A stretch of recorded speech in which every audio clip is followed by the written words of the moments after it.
The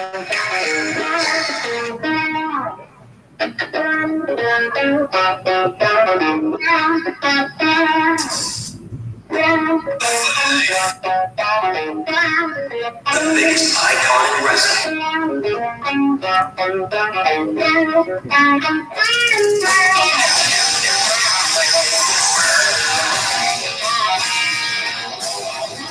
Wow. Will never get old. What a song.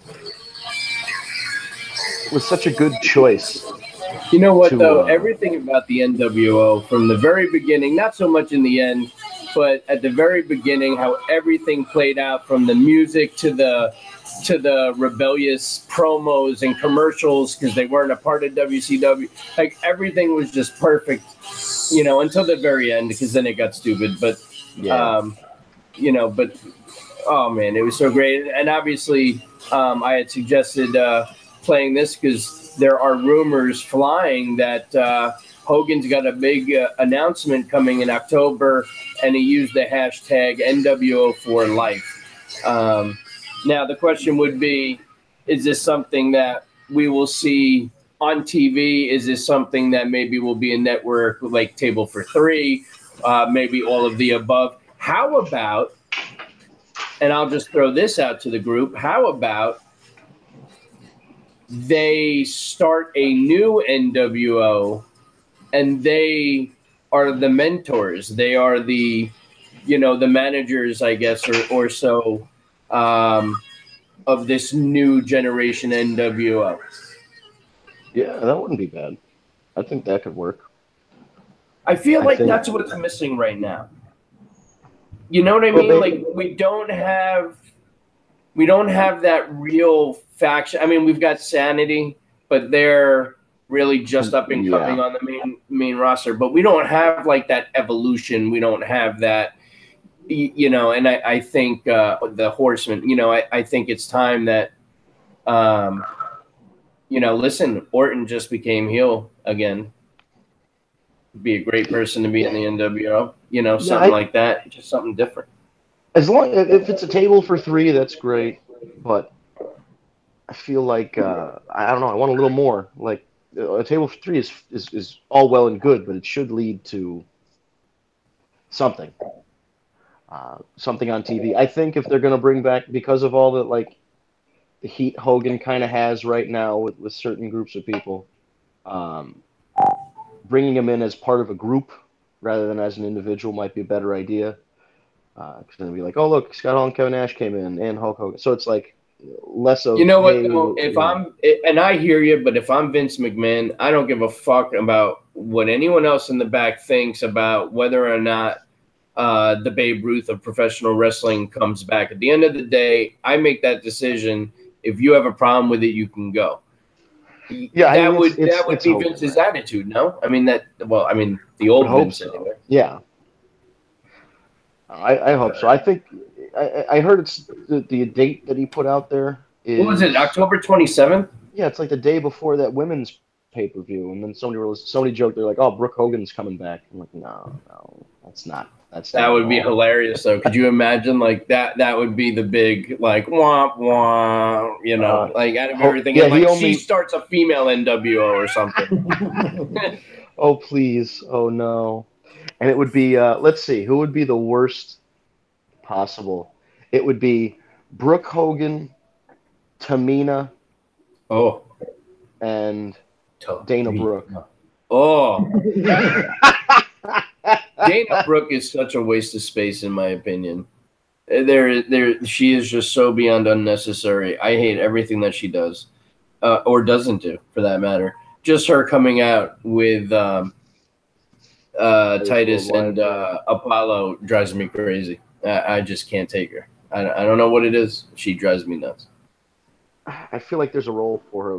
I don't know what it is, but I mean, you'd think there would be some kind of specific spot for everybody that they hire. Why would you hire somebody if you didn't have plans for them? Well, I mean, listen, they do that with a lot of people, but yeah. I mean, look at what happened with those two fucking NXT guys that they're just starting to really use, but not really well. The big guys. The Authors of Pain? Authors of Pain, yeah. Yeah, they really weren't using them well. Worst thing they did to them was take Ellering away. Doesn't make any sense. No. The guy was he was the perfect complement to those two guys. I don't know this Hogan thing. If it's an NWO, I hope it's not just like we're going to be doing an autograph signing at some comic convention, and then that's it. It's like it's got to be a WWE thing. I mean, I hope it's not just like he's a brand ambassador, or something like. I'd like to see the guy. I mean, listen, I'm not saying I want to get. Let's not get it twisted. I do not want to see Hogan get back in the ring and wrestle. No. That I do not want. But it would be nice to. I think it would be nice to have him. There's a role for a guy like that. Anytime you bring back an old timer, even when they would bring back Dusty for something, or they would bring back Piper for something, they had a role. And Piper didn't always come back and play a babyface. Piper came back and would host a segment and then try and like with John Cena. He had the Piper's Pit with John Cena, and he was playing like devil's advocate and pushing Cena's buttons and all this. So it doesn't just have to be, hey, remember me? Everybody claps because they remember what I did. It's like there can be an evolution of that person's role in the company. Dusty even turned heel one time, very briefly, to help Cody in WCW, right? Oh no, it was in WWE. Yeah, he did in WWE. That's right. He interfered. It was when he was feuding with Ray, right? It was Cody and Ray, something like that. But it was expected that Dusty was going to come back as a babyface, and then he helped Cody. But then, of course, the last time he was on was that the Rhodes family against the Shield thing, and that was great because he didn't have to do much, but what he did, everybody was into. There's definitely space for the old timers. There's a spot for all of them. Yeah, and Hogan isn't just any old timer either. He's the reason why WWE became really successful in the first place. Yeah, there's no WrestleMania without Hulkamania. And there's no WWE without the WWF, and there's no WWF without Hogan. As much as they'd like to say they could have found another guy or another spot or whatever, and he was just the right guy at the right time or whatever. Or if you remember the promo, the right gay guy at the right time, brother. It was like a blooper that's on YouTube. Hogan was cutting that promo. Hogan just had it. You know what I mean? He had that it factor. It was the perfect pairing at that time. And I don't think wrestling would be anywhere near what it is today without him. I don't think there's anybody out there, no matter what he has said or done personally, that can take that away from him. You can't deny the effect that he had on entertainment. Because really, it set the table for everything. To get a program like Raw up and running. I know he wasn't on Raw, but I'm saying the success of the company. Or how about one of the first guys to transition from pro wrestling to the big screen? Yeah, and I mean he was never, he didn't turn into that giant action star like Schwarzenegger, but yeah, he was the guy that opened the door for wrestlers to go in, and No Holds Barred was the shit. Oh yeah, No Holds Barred. That was the only one that was really good, in my opinion. When I was younger, I liked Suburban Commando. Suburban Commando was good. That's true. Suburban Commando was good. But even his small little scene in the Rocky movie. With Thunder Lips thing, yeah, that was great. It was huge at the time. So it's almost like, in my opinion, and listen, I'm not putting these two on the same level by any means, but just as a comparison, you're never going to be able to think or look at pro wrestling and not think of Hulk Hogan. You will not be able to erase what he has done for the business, just like you will never be able to erase what CM Punk has done for the business, even though you're going to try as hard as you can to, by making his records disappear, by having Brock hold on to the title and, you know, this and that. At the end of the day, you can't erase, you know, you can't erase the pipe bomb, the historic pipe bomb. You can't erase the feeling and the crowd reaction when he won the title and celebrated in the crowd, you know, and, you know, it's just, you can't erase Hulk Hogan, Andre the Giant, and the slam heard around the world. You know, you can't, you know, and it sucks. He's fucked up. He's human. He's paid for it. Everyone needs to move on, you know? And to transition from what, you know, from one topic to another, you brought up the Punk Lesnar thing. And I didn't watch Raw last night. I read somebody leaked the not the script, but like the outline of what was going to happen, and it was like segment 1, Roman Reigns interrupts somebody's promo, and I'm like, oh, I get it. We're going to get another 3 hours of Roman Reigns, and apparently that was just a parade of Roman Reigns' greatest hits the whole night and setting the table for that thing. My issue is, they're talking about Brock Lesnar not defending the title, and they're talking about how he's not a good champion or a fighting champion or this or that. And you mentioned CM Punk. When CM Punk walked out of the company, which was everything scripted, it was a scripted walkout. They, in turn, stripped the title from him and had a title tournament, and then had a brand new champion. And even though he came right back and challenged, was it Cena? Well, Ray won, and then Cena beat him. You know, because Cena. Because he had to be. It had to be John Cena. Because Rey Mysterio and CM Punk couldn't put on a good match, right? It had to be Punk and Cena. But anyway, my point being, if Brock is not defending the title, there's a precedent set from years ago where you can strip that guy of his title. This whole story doesn't make sense, because when you take a step back, they're saying this guy is so bad we don't want him to be our champion. But then you go, well, Vince McMahon decides that. And Vince McMahon could just get his pen out and change everything, and change the story or strip him of the title or whatever. Or you sign him to a contract where he has to work. Yeah. I don't know. This whole thing doesn't make sense, that Roman Reigns is going to be the savior because Brock's holding the title hostage and all this other bullshit. It doesn't make sense to me.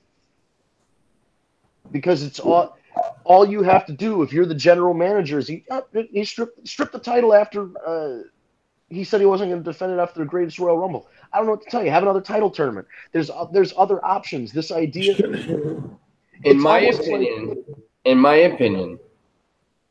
the only way there could be a positive outcome in the finish of this match, besides the obvious, which would be Braun cashing in and winning the title anyway, assuming that does not happen,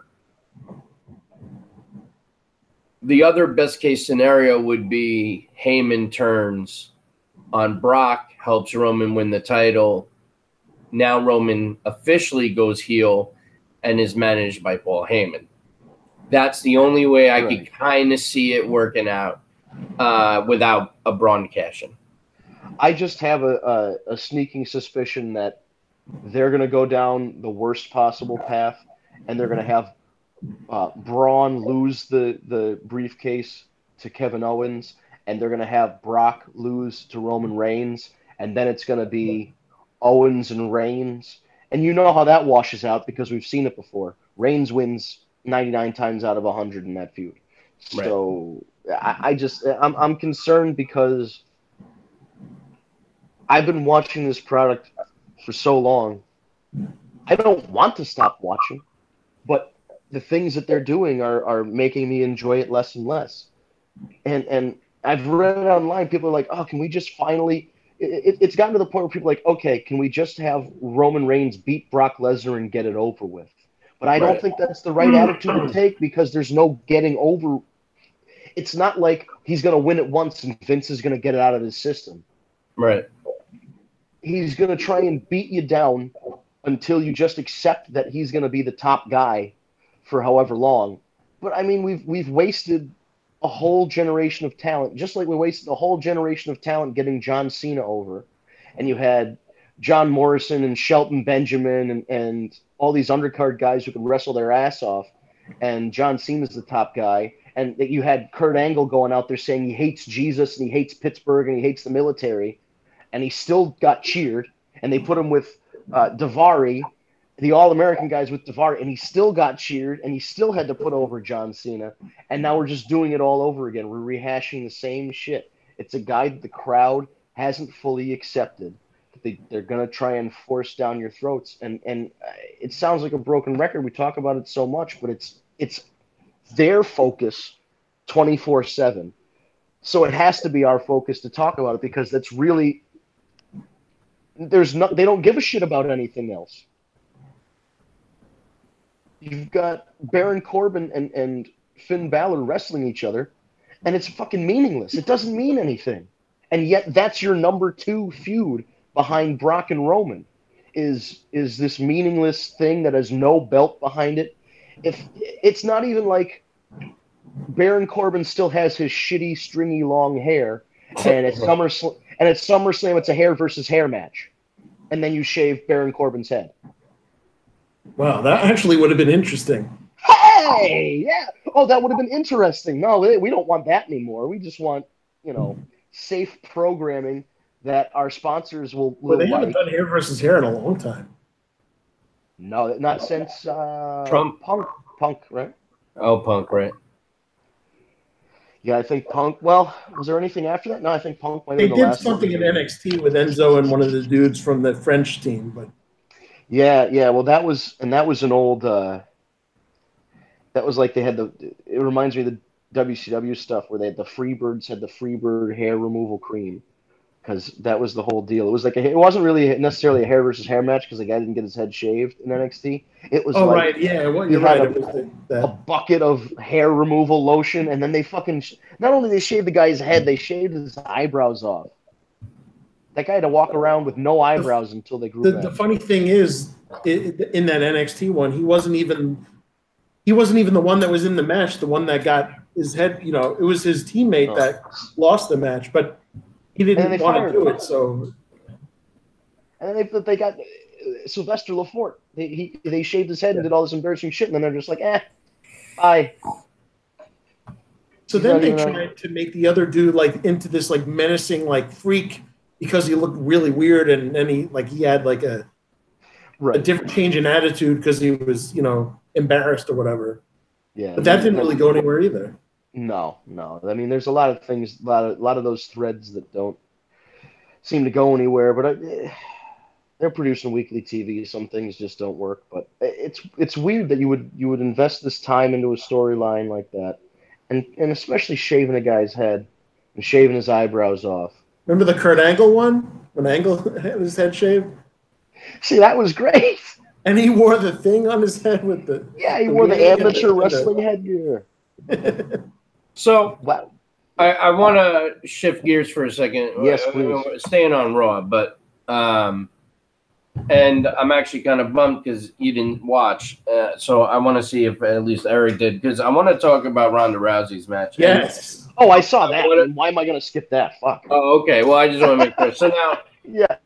So they gave Ronda the main event, which I thought was kind of cool. And I got to tell you, that was the one thing I was looking forward to the most, was seeing her debut match on Raw. And I was thinking about Alicia Fox, and I'm thinking, that's a great pairing because Alicia can sell. And I feel like Alicia would really make Ronda look good. And I don't know about you guys, but I was very disappointed in the match. And I don't know, and that's the first time I'm saying that when Ronda's involved. And I don't necessarily know if it was Ronda's fault. There were a couple spots that looked very sloppy to me. For a main event and for Ronda's first match, I felt it was very short. It should have gone a little longer. I don't know. I wasn't... Yeah, there were a couple issues with... First of all, you're putting her against Alicia Fox, who's not exactly a threat against somebody like Ronda Rousey. Right. So that already means it's probably going to be a squash match, which it was. And then you think about it this way. You go, what if we went the other way and Alicia Fox got a bunch of heat on Ronda and worked her over for a few minutes? Well, first of all, Alicia is a great character, but she's not a great wrestler.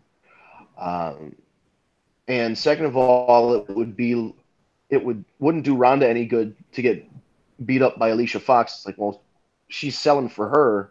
She has no shot against Alexa Bliss. Unless they did something where there was more double teaming between Alexa Bliss and Alicia Fox on Ronda Rousey. Right. It was more an angle than a match, because it was really just to get over that Ronda is ready to face Alexa, and I think it really just it's something where you have an athlete like Ronda, similar to like how you have an athlete like Kurt Angle, and if Kurt Angle's out there wrestling the Brooklyn Brawler every fucking week, yeah, it's gonna stink. He can do as well as he can, but it's just, how far can you go with it? Alicia did well, and I thought the punches thing in the corner when Ronda backs her up. I mean, Ronda already has signature spots now. It takes a while to develop those, and she's only been in the business a very short amount of time. You know how Brett would have the backbreaker and the middle rope elbow drop and all that stuff leading up to the sharpshooter, and John Cena's got his 5 moves of doom. And Stone Cold had the superplex into this and that, and the stun gun, and everybody has a signature. She's already got the punches backing them up into the corner. She's got the 3 judo throws in a row thing. She's got a lot of those signature spots that everybody is listen, Vince, I totally get it, and I agree with you. I mean, she's got her spots. She's got, I think like one of her spots is, it's that toss across, where she, it's almost like a Tazplex almost. Yeah. And Alicia, in my opinion, botched the hell out of it. That was a spot that just looked horrible. I don't want to make listen, I still love Ronda, and you're right. I mean, the fact that she's as good as she is, and she hasn't been doing this for that long is absolutely beyond impressive.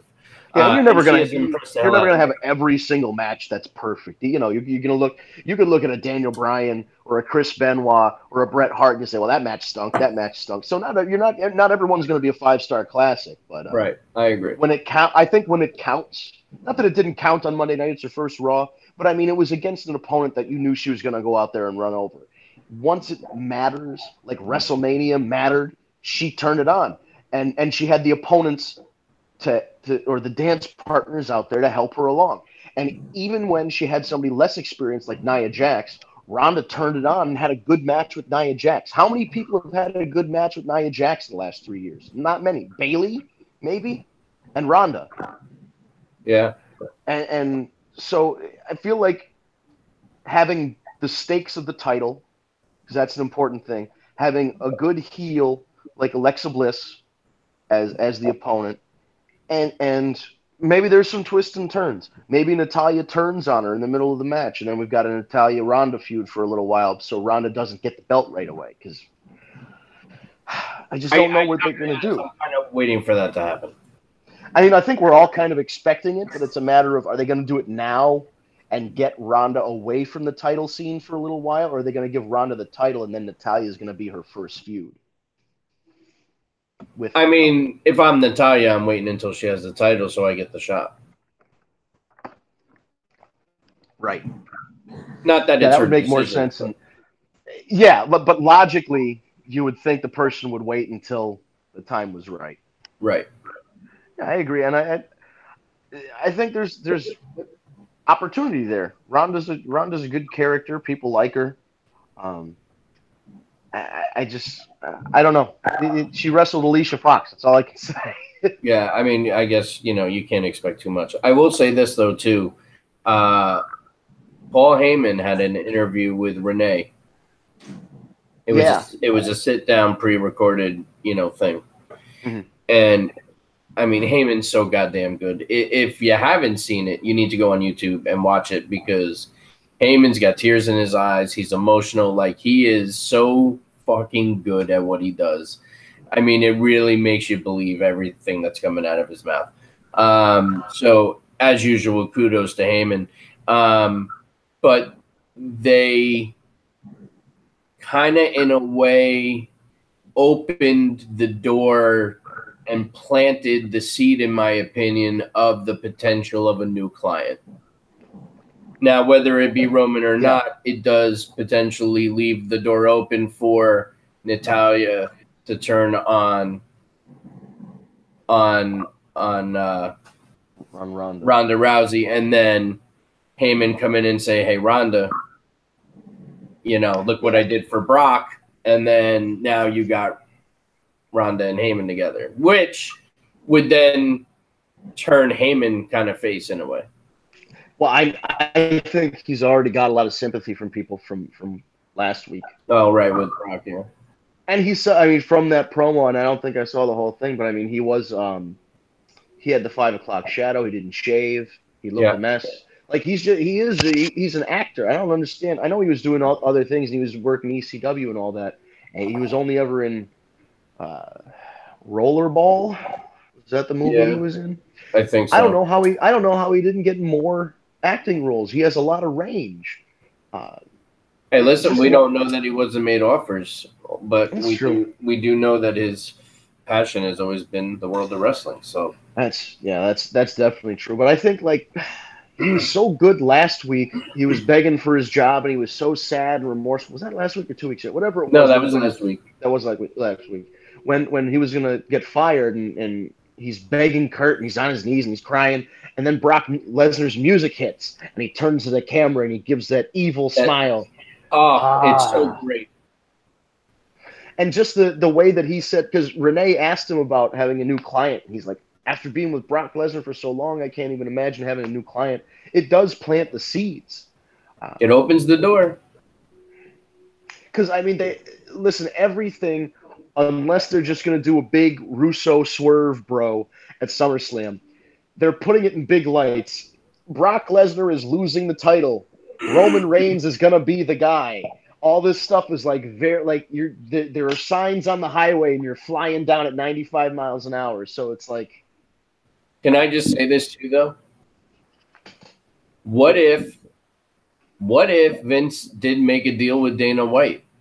And what if Brock does retain the title and he shows up in UFC with the WWE title belt?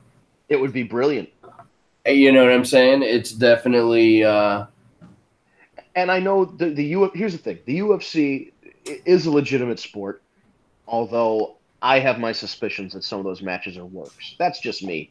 I feel like there's first of all, the guys have to cut promos and all that stuff. There's a wrestling element to the sport. And I think so. And I'm not saying that the matches are fake or whatever, but I think there's sometimes some guys are doing a little business. And even in the ring, I think there's sometimes some guys that go out there and call spots or have certain things they want to do. But anyway, they want to seem legitimate. But at the same time, the UFC, since they lost Ronda and since they don't have McGregor fighting until October now, the ratings haven't been as good. The buy rates haven't been as good. So they have to manage the legitimacy of the sport with the interest that people have in the entertainment side of the sport. So hear me out here. And it would definitely be something UFC would not want to do. But crossover.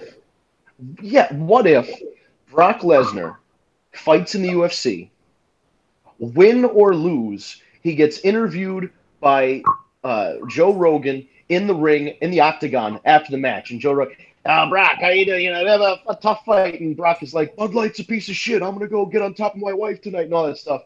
And all of a sudden you just hear, Braun! And fucking Braun Strowman runs down to the octagon, hits him with the briefcase, and then they have one of the UFC officials count the pinfall. Dude, I would probably pop a boner. They would shit their pants. That would be amazing. I don't know if Dana White would allow it, though. I don't think he would, but that's the kind of out-of-the-box stuff that I think they need to do. Because I don't know how much. What are we going to do? We're going to see Roman Reigns feud with Kevin Owens. He's going to feud with Sami Zayn when Sami Zayn comes back.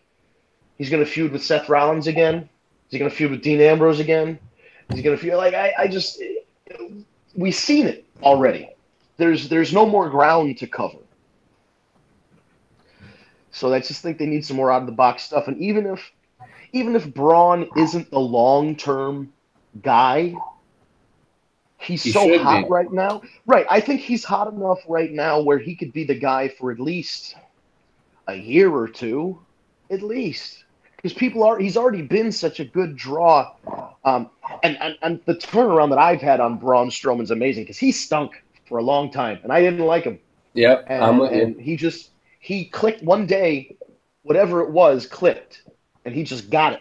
And then from then on, because I think they were really trying to present him as a serious monster type, and the fact that he's just tipping shit over and throwing it, like that's the stuff that people like. You don't want a serious monster.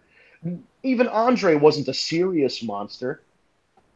He was intimidating. He was a bit, but he always Hulk Hogan, ha ha ha ha. He always had that kind of like. The promos were not. I'm not saying they were funny. Some of them were funny, but he was more cartoon villain than he was like big, serious, tall guy. So I think there's definitely legs to this Braun Strowman thing. I guess it just depends on what direction they want to go. Because if Braun wins, Roman still gets a rematch. Right. So what the fuck are we gonna do from there? The whole thing gives me heartburn. I mean, I don't know. I don't know what they're going to do anymore. It's almost like if Roman does not win the belt at SummerSlam, I feel like that's got to be it, right? That's it. That's it. But we thought that at Mania, too. I know. We said the same thing. It's like, okay, we're done with this experiment. We can move on. It's like, no, we're not. Guys, listen. The sad reality is we've been saying the same thing now for the past 3 years. Yeah, let's go back to the first episode of this show, and I'm sure. Yeah. We were saying the same stuff. Oh, yeah, it's it's at a point where I wouldn't even mind if Roman Reigns is like U.S. champ or Intercontinental champ, and you tried to like earn the audience's respect back and work his way back up into the title contendership. He never has any hardships after a loss. There's a clip on YouTube that puts a bunch of different pieces of episodes together, and it's times that Roman Reigns was granted a title match or a number one contenders match after losing a title or after losing the big match at a pay-per-view. It seems like no matter what, they always find some backdoor way for him to get back into the title picture without actually earning it. It's true. And that's the issue, is that it feels like he hasn't had the same struggle that other guys have. It's just that he's constantly given title matches and constantly loses. It's not like a guy like Finn Balor who spent 10 years on the indies wrestling in Ireland and Japan and everywhere else and then worked his way up and earned a title shot and won it. And it's like there's a whole story there. This kid came right out of college, went to NXT. Because he had a good look and he was related to The Rock, he got pushed to the moon. And it just feels like it comes too easy to him. And that's why he's a heel. Heels, it should feel like everything comes too easy to them, that they kind of skirt around earning it. They're just, it's handed to them or they take it from somebody. So it's just, the idea that he's an underdog is not accurate to me. So I feel like if he loses to Brock Lesnar, he has to be knocked down several pegs to the point where Kurt Angle's like, listen, you have to fight Curtis Axel this week. And then next week you got to fight Bray Wyatt. And then next week you got to fight, you work his way up. Start at all the way at there should be a promo where Kurt Angle or someone of that stature says, you need to work your way up and earn this title shot or earn your spot on the roster or whatever it is. And he should, instead of seeing it as a punishment, even though it is, he should see it as an opportunity to prove himself and cut the promo. Right, because if something like that happened to this character of Roman Reigns, he would go, well, I'm just a big dog. This is my yard. I'm going to run through every... Like, it shouldn't be that. It should be, Kurt, I respect your decision. I'm going to prove to you and I'm going to prove to these fans that I deserve to be here, that I deserve to be the champion. It's not, I'm the uncrowned champion, look at me, I did in the past. It is, I'm going to move forward from all of that and re-earn the respect of the people, or re-earn my opportunities at the title, and take it humbly. Because nothing that he does is humble. He calls people bitch and says it's his yard. Like that's the Undertaker as the biker taker, big red. That's not like a baby. There's something not clicking there. There's a dissonance in the way they're booking him versus the way that he cuts his promos.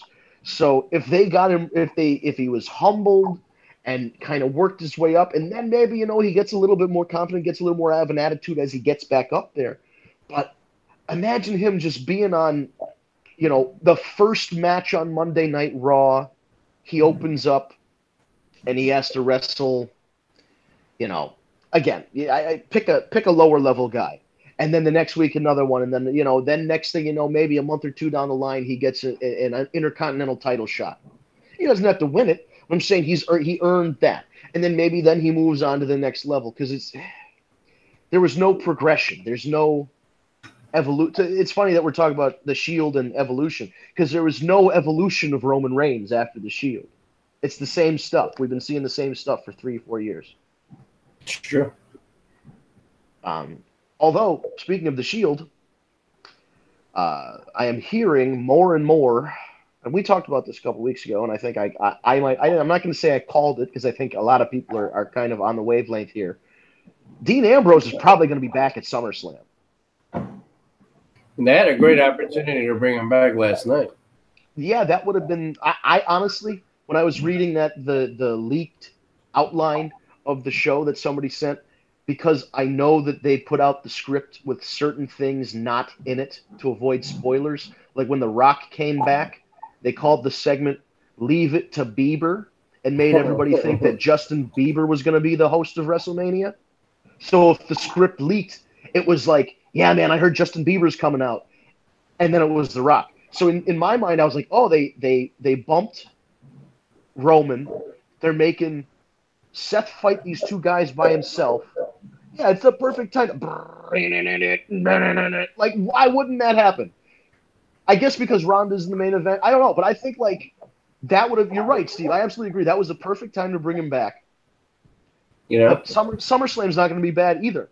Listen, I don't care if he's got 2 broken arms or 2 torn rotator cuffs like Sami Zayn or whatever it is. He could be out there scooping ice cream, and I would watch him on TV. The crowd's going to go nuts when his music comes on. Oh, yeah. The roof will fly off the place. And it would be even he's got to come back as a babyface, at least initially. But I have a feeling he's getting his receipt back on Seth for years ago at the Shield. I feel like we already did this. We did it before where Dean was the babyface and Seth was the heel. I feel like now they're gonna flip it, and Dean's gonna be the bad guy, but he's kind of justified because he's still mad about what happened. And Seth is kind of trying to be like, hey, I thought you forgave me. I apologize. Let's move on, kind of guy. And then we'll do that feud. See, but I don't. A part of me kind of wants the Shield to get back together because we had it for like a week, and then Dean got hurt. So, did you see they're putting out a Kurt Angle action figure where it's from that pay-per-view where he was in the Shield? I didn't, but that's got to be great. If you look, I'll have to send you the picture. Is he smiling in it? Yes, they took the picture. And they made the action figure's face do that thing. It's amazing. It looks just like him. Yeah, you got to send me that picture. I got to see that. And I very rarely do I say those action figures actually look like the people because a lot of them stink. But that one is spot on. They even you can put his arms up. No shit. It's so great. It's so great. I think a lot of their life-size statues don't look like the wrestler. Yeah. There's some ones. The Andre one is the only one that remotely looks like the person. Are those the one too? The big gold ones? Is that what you're talking about? Yeah, like like the Warrior one doesn't look like him. The Flair one definitely does not. The Dusty one doesn't really. The Dusty one doesn't look like Dusty. Yeah. The Flair one is just awful. Bruno is decent, Yeah, but Bruno's okay. Andre's probably the only one that really is person. fun. The ones that are really good were a couple years ago. They put out the action figures, and they weren't really action figures because they cost more, and they were like on the stand. They stood up on this little base and stuff.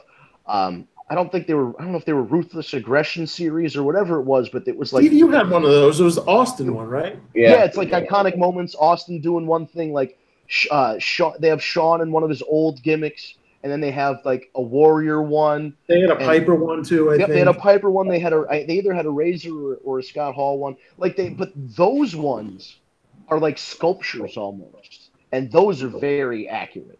They're like scaled down, like 1/6 scale or whatever, but they're very accurate, and they go for like $70-$80, I'm sure. But yeah, I just thought that was funny. They have the Kurt Angle looking like he just he's out playing dress up with his kids for Halloween as part of the Shield. But yeah, that would be great, the Shield coming back. Maybe they do that, and then one of the other guys that's not Seth is the reason they break up. I mean, yeah, I'm okay with that. Yeah, because it could be like the justification could, like if Dean did it, the justification could be, the last time we broke up, it was Seth, so I attacked Seth as like a preemptive strike to make sure nothing happened to me, kind of deal. There's ways they could do it and bring back the Shield, and not only just get that nostalgia, hey, the Shield's back thing. They can also further that story. Right. They could, but at the same time, Dean kind of almost got his revenge in a way by cashing in on Seth right after he beat Roman for the title. He did, and I feel like they've wrapped it all up. The Shield after that, like a year after. Yeah, but I mean, I feel like the WWE is not, nothing's ever stopped them from rehashing something. Oh yeah, I wouldn't be against it necessarily. Maybe Dean puts Roman in the sharpshooter, and Seth gets the guy to ring the bell. Ring the damn bell, and then we get another fucking screw job rehash. No, I wouldn't want that. Please don't do that. I shouldn't have said it. I shouldn't have said it out loud because now it's out in the universe. What if it was like Roman and Dean as the heels against the face Seth? I feel like they're so afraid of turning Roman heel for whatever reason. I don't understand that because they need to embrace it. Because if they want him, like Jim Ross said this, if you want him to be the big baby face, he needs to be the big heel first, like The Rock. Right. Because The Rock, I mean, this is it's very reminiscent. But they turned that around in like 6 months. They realized that it wasn't working, and they said, okay, he's going to go heel now.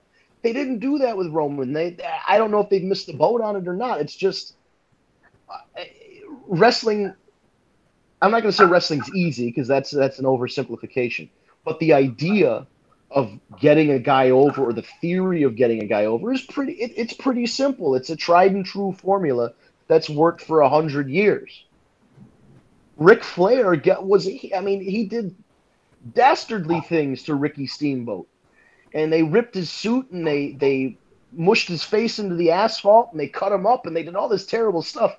And then next thing you know, like a year later, he's getting cheered as a babyface against like Koloff or so. I don't know my timelines back then, but you know what I'm saying? Flair goes from so hated that there were riots and people throwing shit at him and all that to being cheered as a big babyface. So yeah.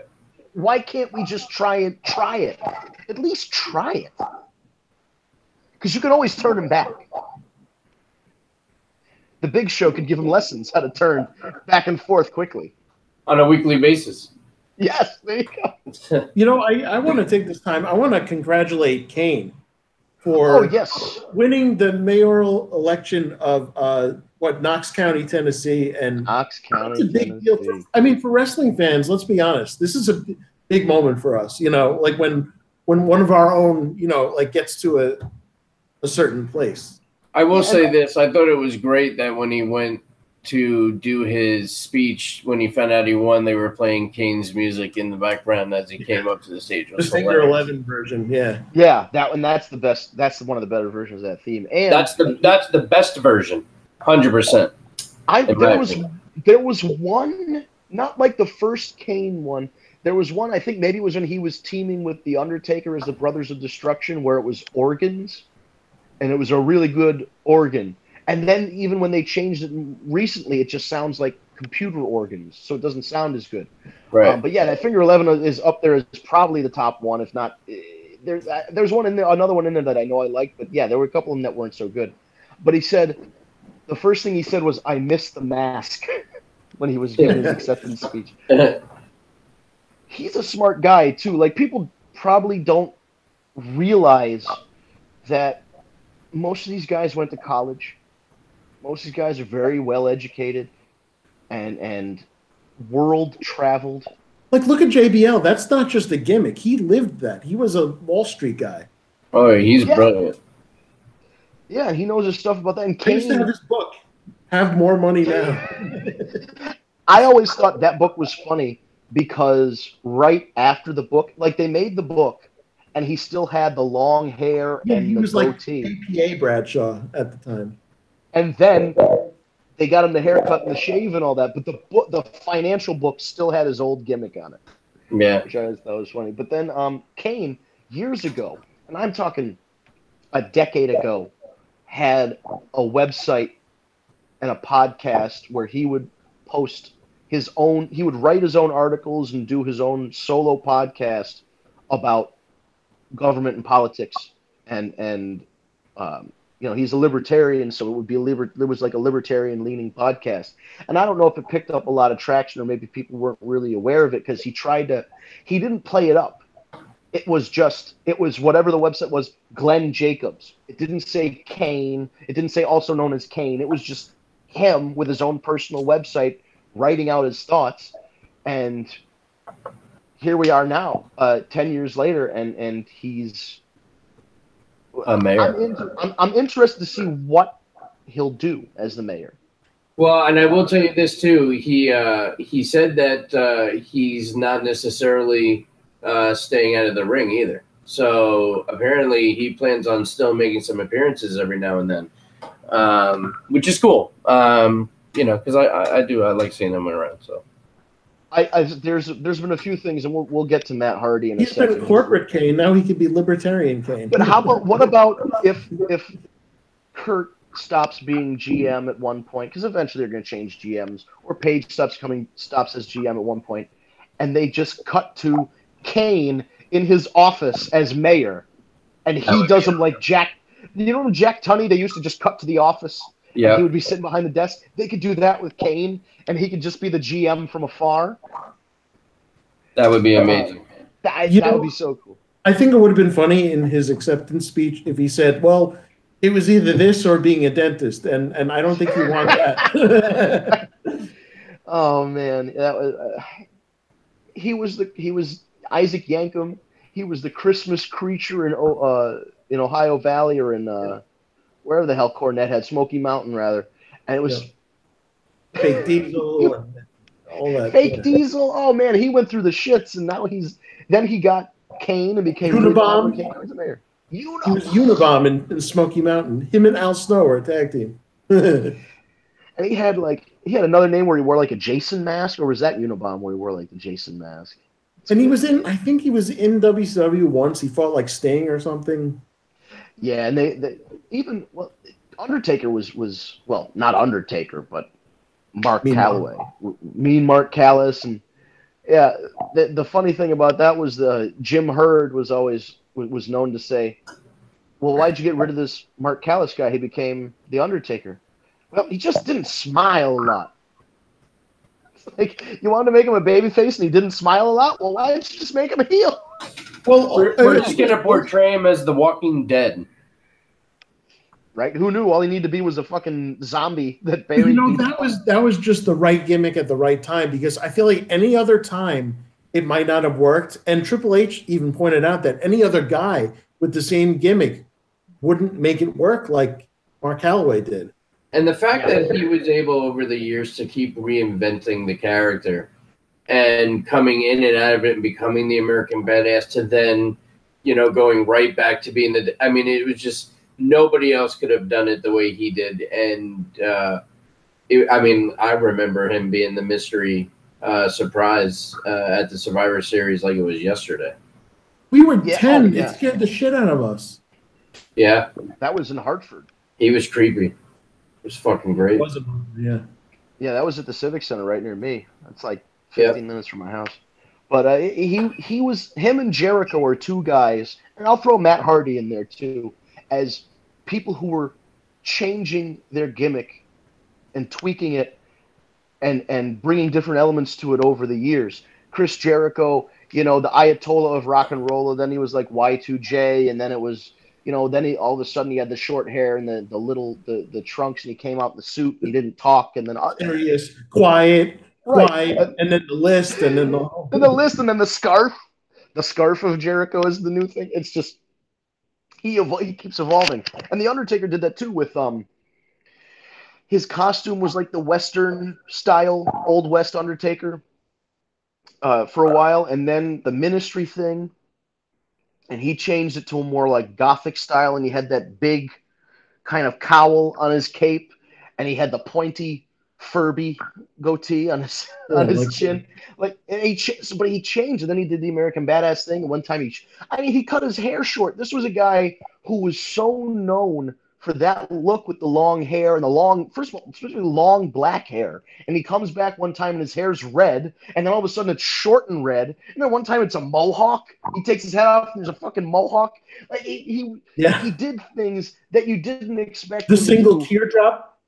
Remember that? Oh, I loved the teardrop. That was cool. That was in the between like the older Undertaker transitioning into. It was like a year before like the Ministry. Yeah, but he found ways to tweak it, man. That's good, because if it was he changed from gray to purple, and they fought the fake Undertaker who was still wearing the gray, it was different things, because if it was the same character all the way through, it's just it loses something. And here we are to bring it back to modern examples. Roman Reigns has been wearing the Shield outfit coming up. Right, that's been one of my arguments from the start. At least Dean and Seth did different things, different entrances, different outfits, different music. Yeah, they branched out from it, so that's a lesson to learn, to watch it. One of the best of all time, The Undertaker. And he was never the world's greatest technical wrestler, but the things that he could do for a guy his size, he did the dives, he punched really well, he sold really well. There were very few times where, there was like a point where he kind of wrestled not great, and then he took some time off and came back and he was refreshed. Like 2007, 2008, he came back and he was so hot. That thing with Edge and that WrestleMania match, and it was like he came back and was reinvigorated.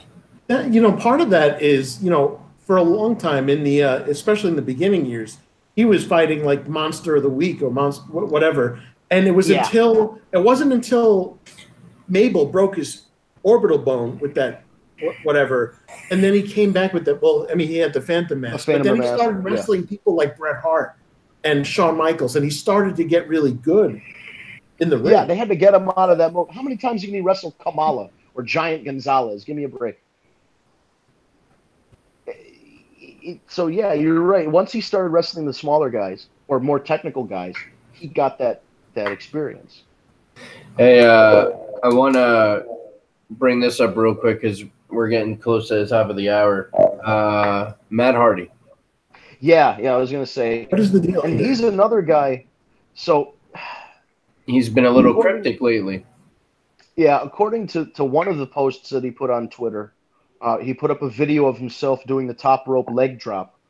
And he said, this move was called Event Omega, and is one of the reasons why my lower back is fusing into my pelvis. So he's got some lower back problems. And I mean, I've known Matt for a while. I haven't seen him obviously in like a year and a half, but since he went back. But he always kind of had a little bit of a hitch in his step when I saw him, and when he came back from matches, he would limp a little bit. And Jeff was the worst because he would have literally after a match they would fill a trash bag with ice, and then he would take plastic wrap and wrap it around his back, and he would wear really baggy pants so he could wrap it around his back and then pull the pants up and pull the belt so that the ice would stay on his back. But Matt is just as banged up as Jeff in terms of in-ring stuff. So, they've been doing it so long.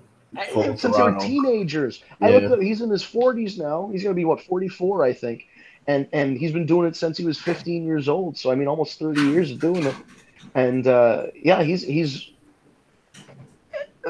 aside from that tweet where he said that his lower back was fusing into his pelvis, which is not a good sign. Meltzer reported, and everybody takes this with a grain of salt because it's Dave Meltzer, so we don't know for certain. But he's probably got a pretty good handle on it. He says that it's definitely lower back issues, but that Matt's going to try some new kind of physical therapy and some different treatments to see if it increases his mobility and helps him not be in as much pain before he officially hangs it up. But it definitely sounds like, I mean, listen, he's on the back nine of his career for sure. But you'd hate to see it just kind of go out on a sour note like that. You'd hope he get, I'm not saying he needs to be a world title holder or anything, but I'd like to see something as this is Matt Hardy's retirement match and give him not just stop booking him on TV and stop talking about him like they do with some people. I want it to be this is his retirement match. Let's honor Matt Hardy by giving him an encore here. He gets to wrestle whoever, whether he wrestles Jeff in his last match or whether fucking Christian comes back and we get, one more Edge and Christian kind of deal, or, he finds some kind of opponent to face. Maybe he wrestles Bray Wyatt and then he puts over Bray. Something where he gets the respect that he deserves for wrestling for as long as he has and contributing to the business in the way that he has. I don't think this is the end of Matt just yet, and I think he should get DDP on the phone and do some DDP yoga because that seems to help everybody. Yeah, and somebody said if he couldn't wrestle anymore, and people commenting online, hey, if you can't wrestle anymore, what if he was GM of Raw or SmackDown? A broken GM? Broken GM. Yes, like exactly. And he gets his instructions from the 7 deities, and they tell him what to do. He could have Senior Benjamin come in as his bodyguard. Oh my God! Just having Benjamin stand behind him with the shovel. Yeah. and randomly in matches, you'd have Vanguard 1 doing just flying through the crowd, just flying by. Somehow just the boat drops, Skarsgård, the dilapidated boat, drops out of the sky on somebody. Or the boat's just there somebody walks backstage and looks around a corner and the boat's just standing right there in front of them. Like, what's with the dilapidated boat? And they painted it gold for the WWE one because it was it was just a regular old crappy dilapidated boat. And then for the next version of that match, the deletion match, they spray painted it gold. So there's room there's a spot for a guy like Matt Hardy. And I know they've got 500 fucking guys in the show and they can always, shuffle people around. But there's cycles, there's ups and there's downs, and you can put people on TV for a couple months at a time and then take them off. And then when it's time to reintroduce them, you reintroduce them. You weave them in and out. That's the problem they're having. In their minds, they think in order to keep the ratings where they are, which, spoiler alert, they weren't very good this week, they feel like we have to have all of our big stars on every show every week. And that's not the case. Because back in the day, in order to push the house shows, in order to push the pay-per-view buys, you only got to see Hulk Hogan wrestle once a month. And he wrestled, Duke the Dumpster Droese and beat him in 30 seconds. And it was a squash match and everybody cheered. Right. Now because the expectations that all these people on TV every week, they've blown through all of the potential feuds or interesting matchups. How many times are we going to see Roman Reigns wrestle Baron Corbin? I mean, give me a fucking break. They've been going back to that for years because it's like, oh, well, he's a big guy, and when Roman beats a big guy, it's impressive. It's like, well, no, he just beat a guy that never fucking wins. So who cares? I don't care if he's 8 feet tall. If he doesn't win, he doesn't mean anything. So there's a way to make people feel special by cycling them in and out, and I think there is definitely there's room somewhere for Matt Hardy on that roster, whether it's training, whether it's coming in every now and again as some sort of, whether he's managing or somebody has trouble.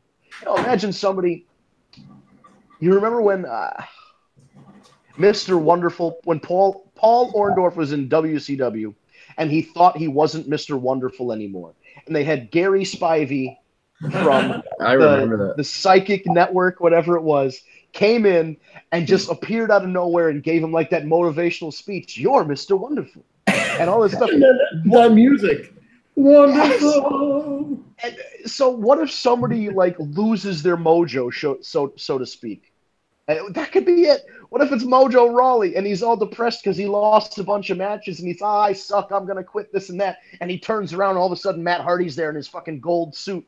And he's like, you've lost your mojo, you must reclaim it, and goes and does his fucking promo and helps him get his groove back.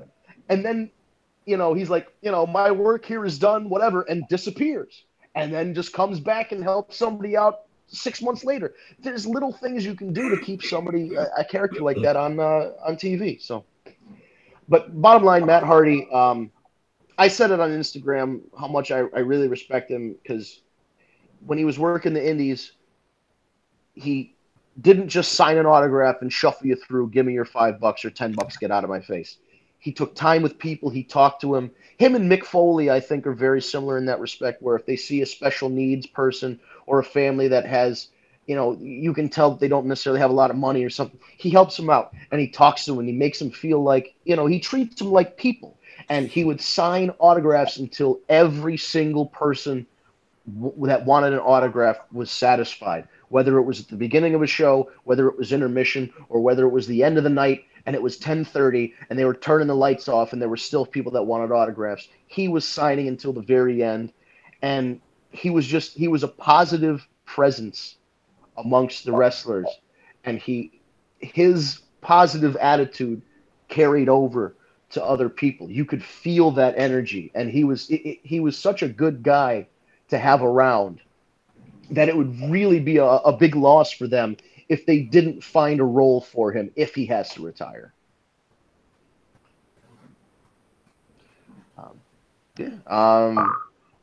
We're at the top of the hour. What should we do? Yeah, it's top of the hour. We should probably wrap it up. We blew by.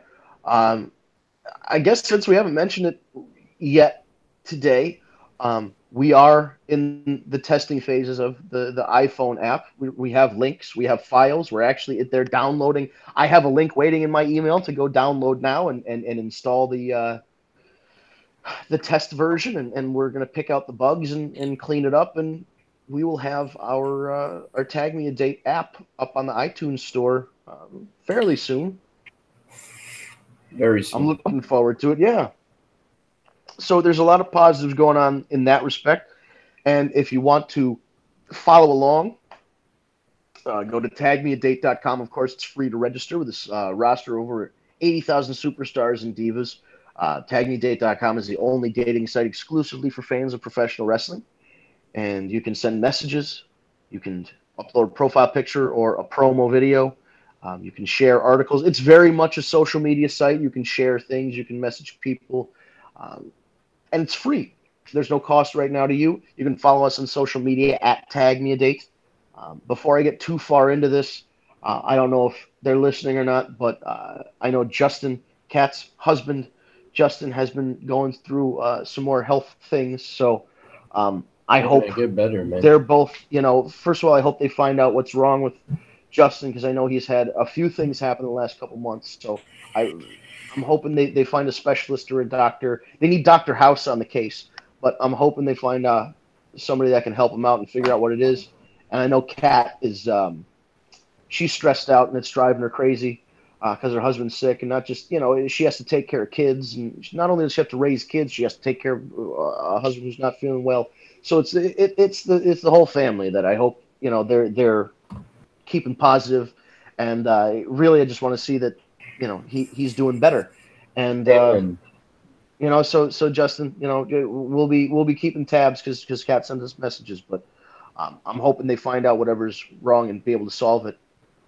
And again, you'll know more about that, I'm sure, as you watch the show here. So stay tuned. Tag Me a Date. There's always some new stuff.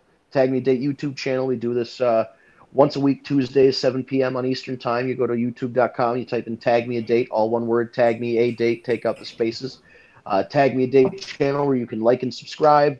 Hit the bell to get the notifications for when we go live or upload a video. You can look at our archive of old shows on the Tag Me a Date YouTube channel, and on social media we're at Tag Me a Date on Instagram and Twitter, so you'll see updates there as well, and that's where you can send us questions, comments, any of that stuff at Tag Me a Date. If you have a question you want read on the air, use the hashtag askthewarreport, and if you're selected as one of those questions, you're entered into a pay-per-view pick'em contest where once a month we give a free entry to the WrestleRumble.com pay-per-view pick'em. And WrestleRumble.com is one of our favorite partners to work with. Amanda's, who wasn't here today. Amanda is one of the people behind Wrestle Rumble. She helps them out. So definitely a great site to hop onto, especially if you're a big wrestling fan. I think. Yep. It looks like. Oh, there he goes. Oh, yeah. Hold on. I'm here. Sorry, I got a phone call in the middle of it. So yeah, WrestleRumble.com. If you think you know better than other wrestling fans, you can sign up for. It's a paid entry, but you get a free entry if you ask us a question and you're the question of the month. But if you want to pay and put it in, you never know. You could win a championship belt. You could win cash. You could win tickets to a pay-per-view. There's a lot of stuff on there. So WrestleRumble.com, and of course TagMeADate.com is free to sign up, register, find your tag team partner at TagMeADate.com. Anything else we got there, Steve? No, man. I think that's it. We covered Awesome. it. Oh, and any questions that were sent in for this week, Kat obviously wasn't with us, so we will address any of all those questions next week. Yeah, we will get, even if we have a week where like something like this happens, we do read them on the air the next week. So just stay tuned. If you ask a question, it will get answered. That's it. Yeah. I think that's it. Eric, anything from you? Anything further? I guess also stay tuned for next week because we'll probably be doing our SummerSlam prediction. Yes, definitely. And you should check out E-Rock Wrestling, and Orange is the New Eric, I think is the name of it. So he's got two blogs now, one for wrestling, one for Orange is the New Black. So I definitely check it out. We're all over social media. I've got my YouTube channel. Tag Me a Date's got their YouTube channel. Big things popping, little things dropping. So we'll be back doing this again next Tuesday, 7 p.m. on Eastern Time. Check us out on the Tag Me a Date YouTube channel. Thank you for watching.